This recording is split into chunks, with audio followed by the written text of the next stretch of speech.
আসসালামু আলাইকুম, শুভ সন্ধ্যা। আজ 1 জুলাই 2025। আজকের আলোচনার বিষয় মসদের গোয়েন্দাগিরি। মসদ একটা গোয়েন্দা বিভাগ, ইহুদি তথা ইসরায়েলের। তারা সারা বিশ্বে গোয়েন্দাগিরি করে থাকে, কিন্তু ইসরায়েল একটি ছোট্ট দেশ, যার জন্ম 1947 সালে হয়। জনসংখ্যা খুব নগণ্য। এই 800 কোটি লোকের পৃথিবীতে ইহুদি জনসংখ্যা প্রায় 1 কোটি। আর এই 1 কোটি জনসংখ্যা পুরা বিশ্বটাকে নাচিয়ে চলছে। তাদের প্রধান পৃষ্ঠপোষক আমেরিকা। আমেরিকাই তাদের শক্তির মূল উৎস। আমেরিকা আজকে না থাকলে কালকে ইসরায়েলের অস্তিত্ব থাকবে না।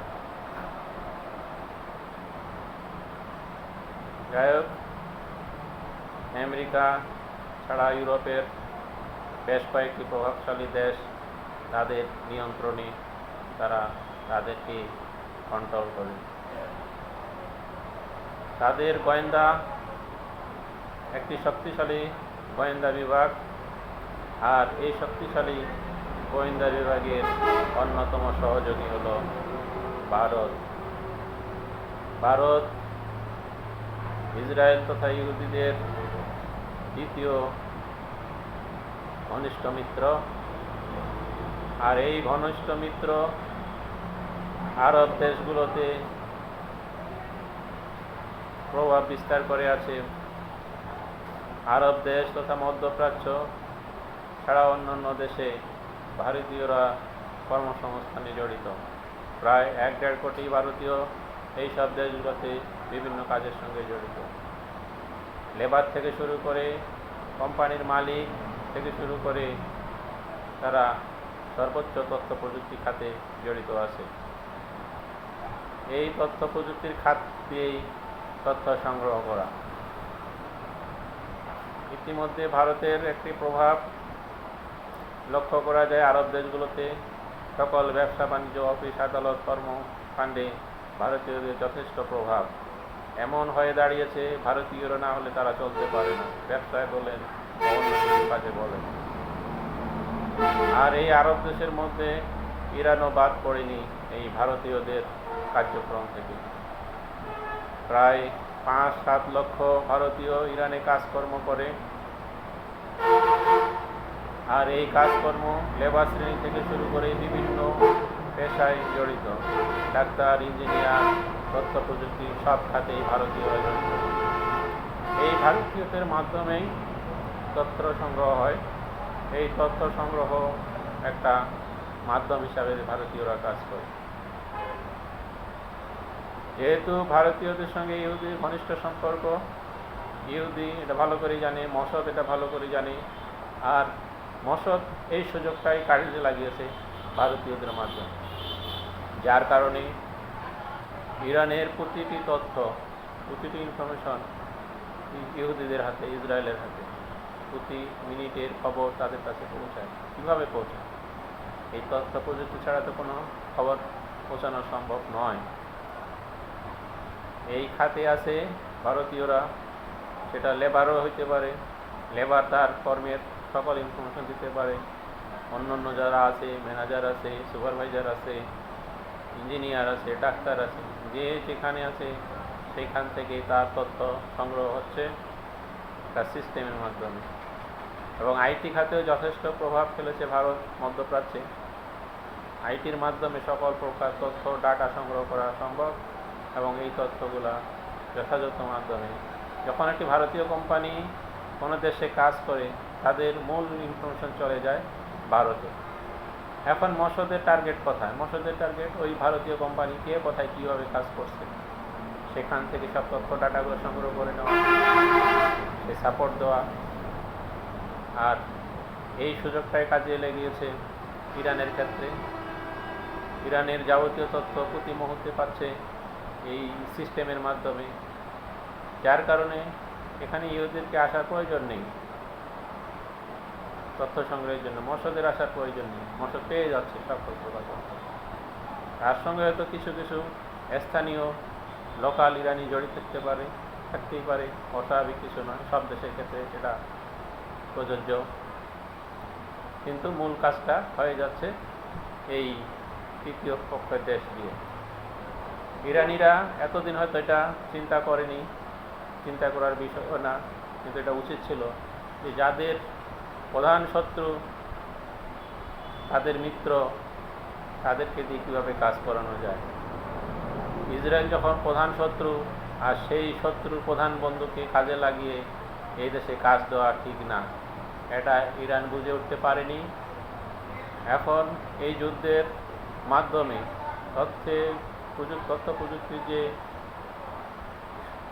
বিষয়টি চলে এসেছে, সঠিকভাবে তথ্য সংগ্রহ করেছে ইহুদিরা, কীভাবে করেছে এই বিষয়টা তারা যদি গবেষণায় নিয়ে আসে তাহলে বুঝতে পারবে, এবং সেই বোঝা থেকে তাদের উচিত হবে সকল প্রকার ভারতীয়দেরকে ইরান থেকে বহিষ্কার করা, তাদের কর্মসংস্থান থেকে বিরত রাখা।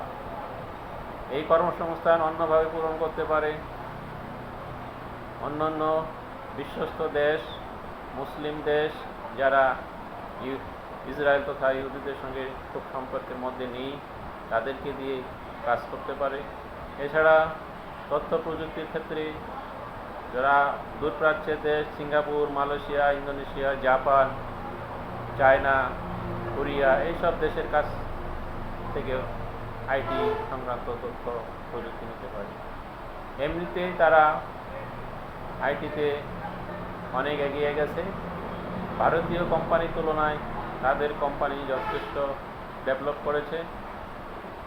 বা ইউরোপের কোনো কান্ট্রি, অন্যতম তুরস্ক হতে পারে, মুসলিম কান্ট্রি এবং মিত্র দেশ, তুরস্কের আইটি তারা ব্যবহার করতে পারে।